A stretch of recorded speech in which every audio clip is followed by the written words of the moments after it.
We're on. Hello and welcome back to my channel. As you may have remembered from one of my last videos, it is a new month and that means a new maintenance video. I tend to do, as I've discovered, one big maintenance day where I try and knock out as many things as I can and then just do general maintenance throughout the rest of the month. So feel free to join me on May's Maintenance Day.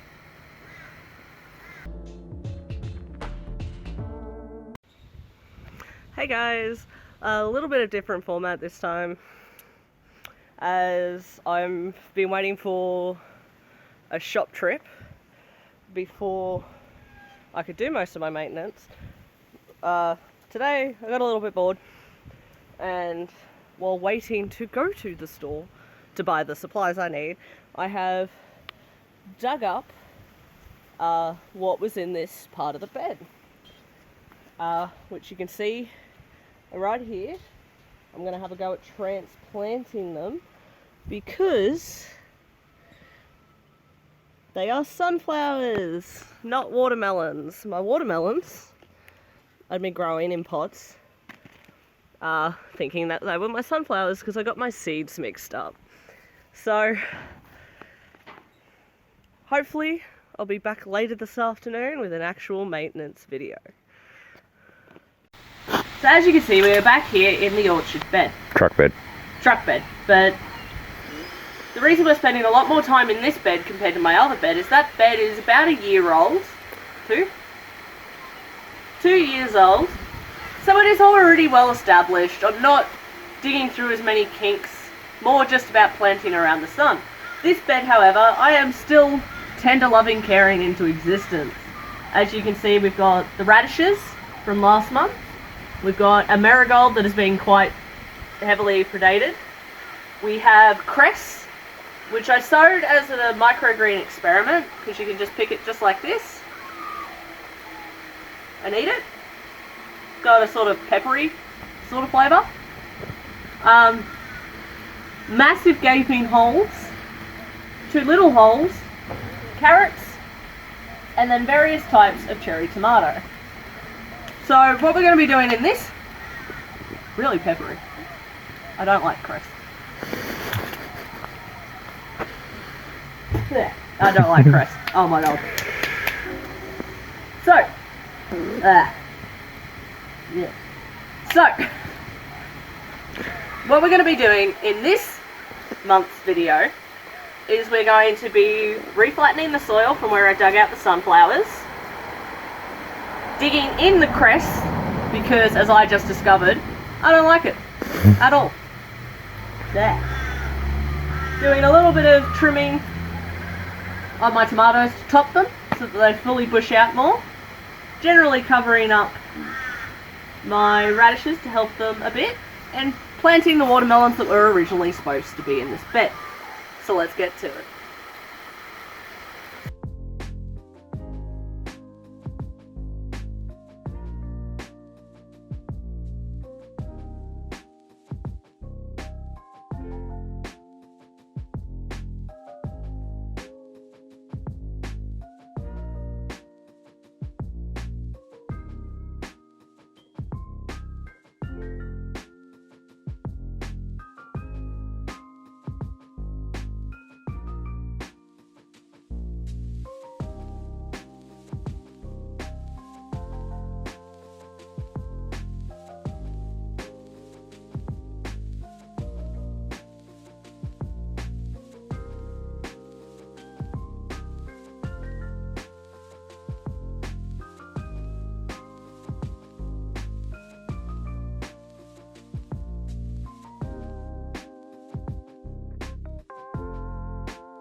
So here you can see we've planted 3 watermelons that were unfortunately displaced.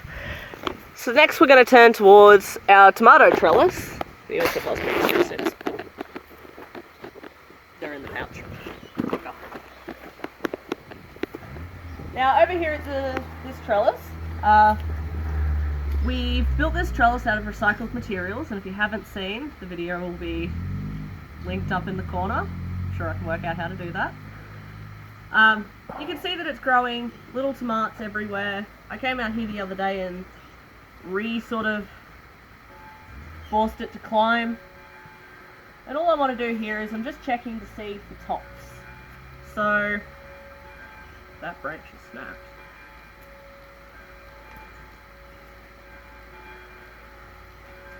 By topping, I am telling the tomato bush to create a bush rather than the scrawly things they're currently doing. Unfortunately, I wasn't topping as effectively as I have with my previous tomatoes and the tomatoes out there. So, that's all you gotta do, is you see these little tops here, you just grab them and pinch, pulling them off the plant, which will force the plant to grow more shoots lower down. So I'm trying to do this fairly frequently to tell them to bush out, as I neglected them earlier on. And I'm trying to make sure that it won't grow taller than my trellis here up the back.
So, as you may have noticed, this corner looks a little bit different than last time.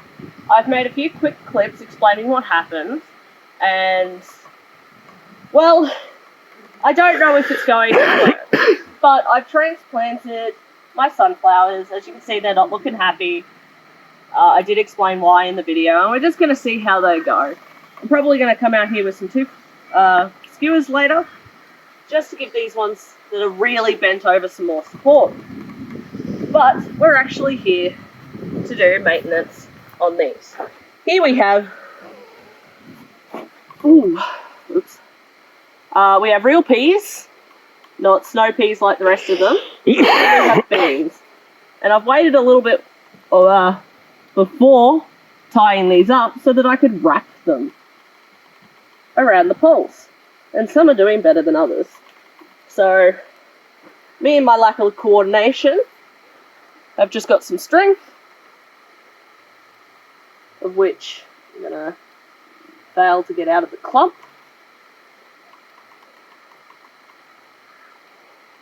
I'm then just wrapping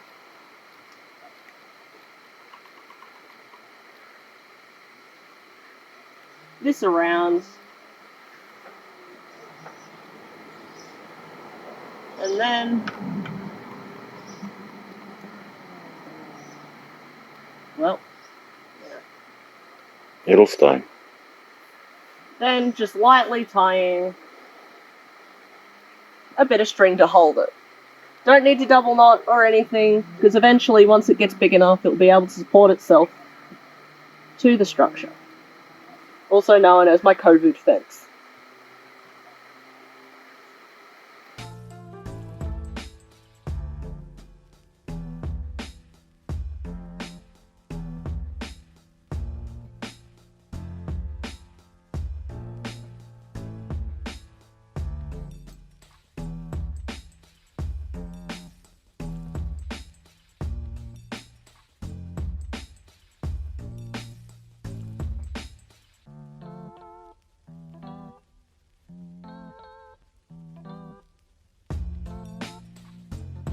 And there we have it. Already they're looking a lot more impressive than they were before. They were kind of looking stringy and disappointing. But now you can see So far, my tallest one is this one here on the end. It has its second set of leaves already, and it already comes up to here on the fence. These are just a normal climbing bean. They probably have a breed on the sticker that I didn't read, but they're climbing and they're a bean, so that's what I need. The peas are a little bit too small to do anything with or need anything done with, so for now I'm just going to leave them and let them pea away.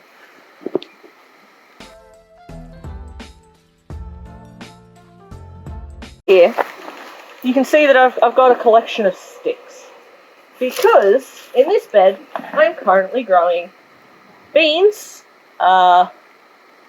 Borlotti beans. They are a bush bean variety. I have 4 really healthy plants and 2 smaller ones that ran into a few problems. I've also interplanted garlic. Now, I will warn against this if you're a grower yourself, because garlic actually stunts the growth of bean and pea families. So these beans aren't going to do as well as they would have without the garlics. I made the informed decision that because I have beans planted over there, I have peas, and I like peas more than beans, I don't mind if these are stunted a little bit because I have 6 plants. All I'm going to do here in this bed is not be able to dig it in. Insert these pretty branches, or as I've been calling them, interesting branches, to support the beams, beans, not beans, as they get bigger. Because eventually they'll sort of bush out and create their own little trellis.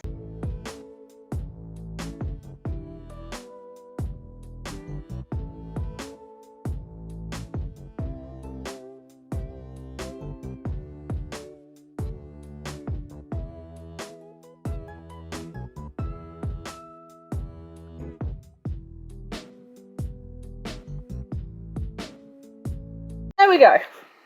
This will just be a little bean palace that I'm going to grow all my beans up through, just using sticks I found around the garden. I don't even know where they came from. Sheena's Gold. Sheena's Gold. So, after I trip over my bucket, we are just going to move to this. So this is my heirloom tomato bush. Dad and I were having a discussion that it is probably taller than I am at this point. It's doing very well, so I'm pretty much leaving it alone, sort of just tucking it back in and out of the trellis so that it supports itself. The only bush I'm really having a problem with is this one over here. She has decided to use it as a support beam for her web, so to be honest, I'm just sort of leaving it. As it gets heavy with fruit, it will bend over and touch the fence, and then it's not really my problem anyway.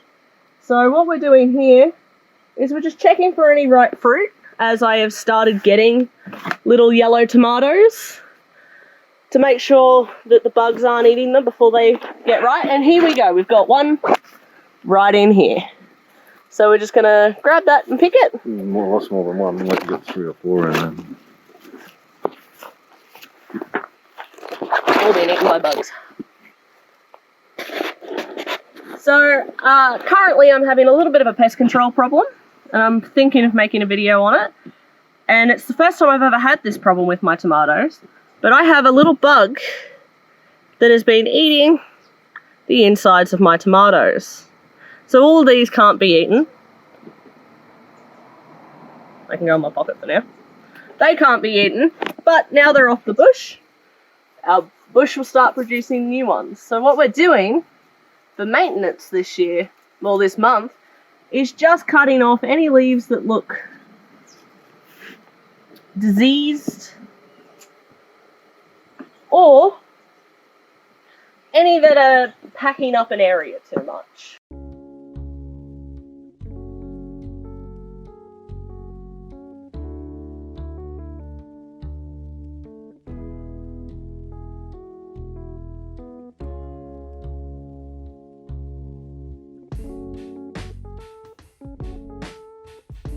Here, the garden's rocking on. My carrots, we're going to finally remove the basil bush, and I've had a self-seeded tomato pop up.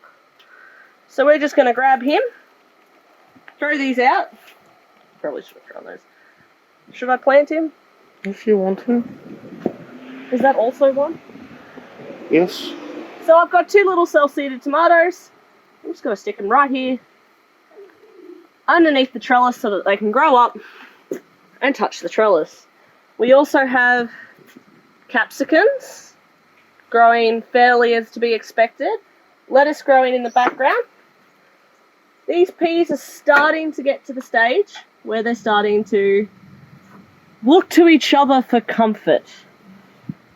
So, much like the beans, we're just going to loosely tie them to the trellis behind them so they know where they've got to climb.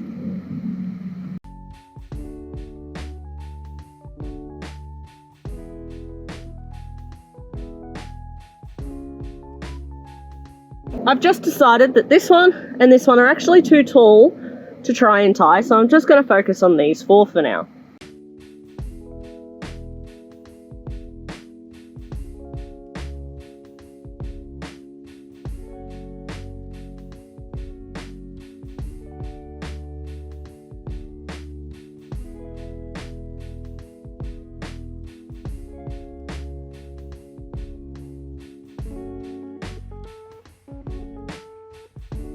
And there we have it. Like I said, this bed doesn't require as much maintenance as others due to its well-established nature.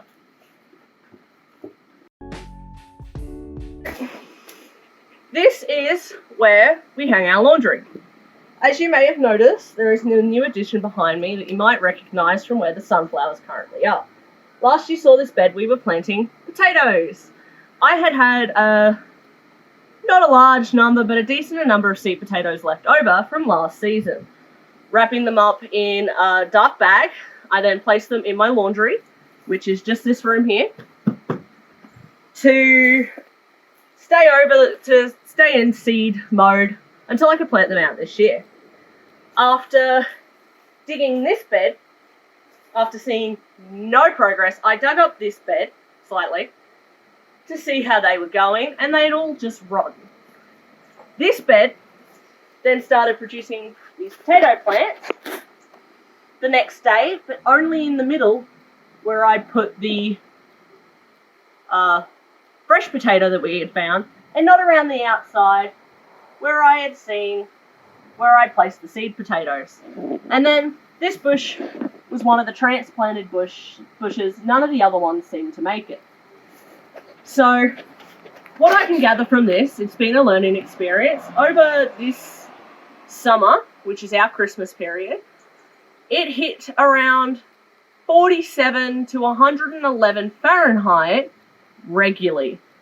I believe that even though they were in the coolest part of my house, underneath a table where I store my gardening stuff, in the laundry, the coolest room, I believe that they got nuked. So, I've decided to buy new seed potatoes once they're in stock. I went to the store yesterday. There are none. There are a flower bulb, no seed potatoes. Until then, I'm going to plant something else in this bed, unsure yet. Continue the radishes and potatoes here, and plant more potatoes in that bed once I have them. I decided also that because corn can be grown through our hottest months, and if Mexico can grow corn, I can grow corn, that I was going to put my corn out in this bed where it gets sun majority of the day. Don't know why I pointed to the window. That's where I decided that I was going to. And that I plant them here to try and give them the best shot at life. Already, they're not dealing with twice as many bugs as they have to, but I am getting a few. Look, he's yellow. Lady beetles. Got a little yellow one, and I got a little orange one. I don't want to pick him up. I also had a baby snail the other day. So these beds are actually, these planters are actually going a lot better than I thought they would. I co-planted corn and my snow peas, and my snow peas seem to be very happily attracting themselves towards the corn to grow, and the corn seems to be going kind of okay. This is the first time I've grown corn, so I'm really curious to see how it does. But apart from moving the beds to over here, I don't actually have any maintenance for these ones. I just wanted to show you the progress.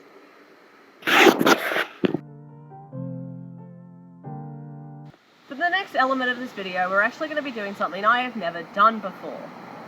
So, aka disclaimer, I don't know what I'm doing.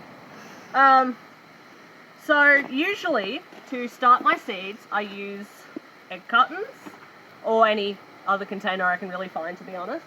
And I use this really cheap, nasty soil. But the issue with this soil compared to what I'm going to be making today is it's cheap because it's still filled with a lot of organic matter. It's got tree branches, bark, etc. It's just come from the bottom of the pile. And because of that, I'm having a lot of seeds struggle because they have to fight the branches and the bark to grow. So I decided that I was going to grow it in peat. So I bought this premium grade core peat brick. We are going to combine it with water to make peat, and then we're going to add vermiculite. Yay. I just got the thumbs up from Dad, I said it right. Add this to help with water. Yeah, and bulk it out. And bulk it out. Because it says it's ideal for growing fine seeds. So, you know, I know what I'm doing. Trust my logic. Do I just throw the whole brick in? If you want, like, a pile this high, half the brick. See, unplastic it and see if it'll break up. So here's what the brick looks like without its pretty packaging. We're just going to see. You want me to get the saw? Maybe. Do you want a chopper? A smasher? We're going to put the brick in the bucket. We're going to grab my sharp shovel. No. I'm going to need your saw. Just pour the water on it. I am just going to make the entire brick. Is that enough water? You watch it suck the water up. And welcome back to Mergle's Science Hour as we watch a peat brick expand.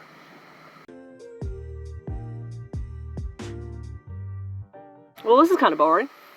Yeah, you'll be waiting a while it swells. It doesn't happen instantaneously. I kind of wish it did. But you can see how it... Yeah, breaks up.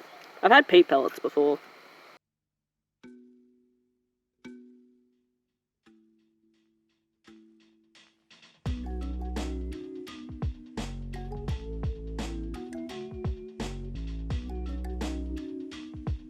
Two hours later. Here we are. This is what our peat moss brick turned into. Lovely, lovely peat moss. It's still damp. If you squeeze it, it still drips. So, next step, trying to do this one-handed.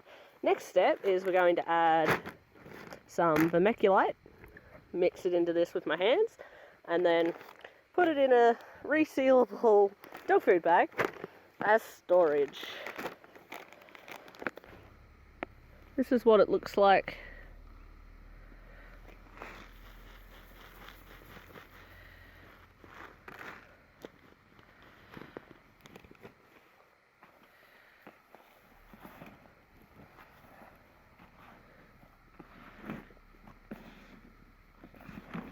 I'm just going to make sure that it's all thoroughly mixed.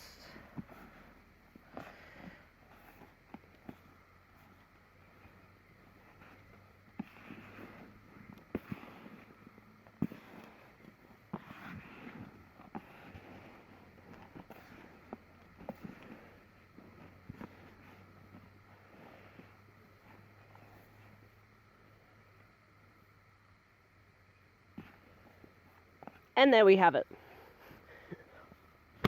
Mergel's homemade seed raising mix. I don't know if I want to patent it yet. Like I said, I've never done this before. So let's see how it goes with our seeds for this season.